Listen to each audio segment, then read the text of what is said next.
Ce qui m'amènerait à, je vais aller un peu vite, mais à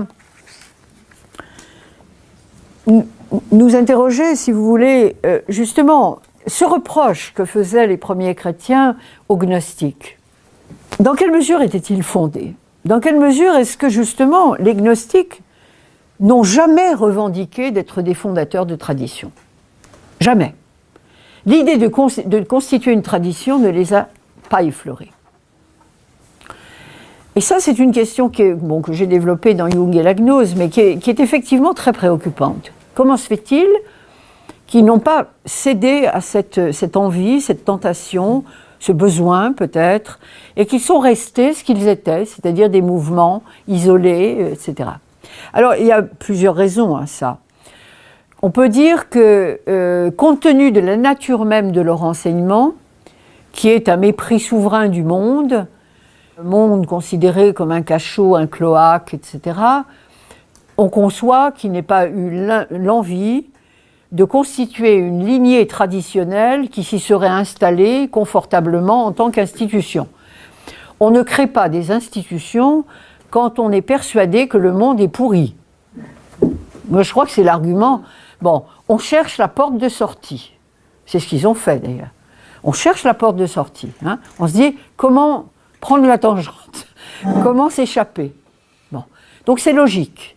Qu'il n'y ait pas de tradition, c'est logique. Qu'il n'y ait pas d'église, de monument, c'est tout à fait logique. Je dirais que là, il y a la radicalité d'une position métaphysique et existentielle et religieuse par la même.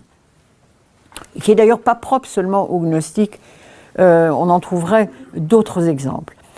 Mais c'est surtout parce que la gnose, en tant que connaissance révélée, salvatrice, libératrice, s'adresse à chaque individu en particulier. Elle ne passe pas par des médiations, par des intermédiaires. Le seul intermédiaire accepté par les gnostiques, c'est le Sauveur, c'est-à-dire, qui est souvent assimilé au Christ d'ailleurs, c'est celui qui fait le lien entre le Père, et donc le plérôme, et le gnostique perdu dans ce monde. C'est lui qui est l'intercesseur. Mais lui, il n'est que le porte-parole du Père, et lui, il est celui qui va faciliter la remontée, qui va accompagner le gnostique dans sa remontée. C'est tout. Mais pour le reste, le message lui-même, vous le recevez en propre. C'est à vous qu'il est adressé. Et ce n'est pas de l'égocentrisme. C'est de dire simplement, c'est vous qui êtes concerné par ça. Et ce n'est pas votre voisin. Ce qui est une idée qui, évidemment, a enchanté Jung, vous pensez bien, qui n'était pas tendre avec les traditions ecclésiales.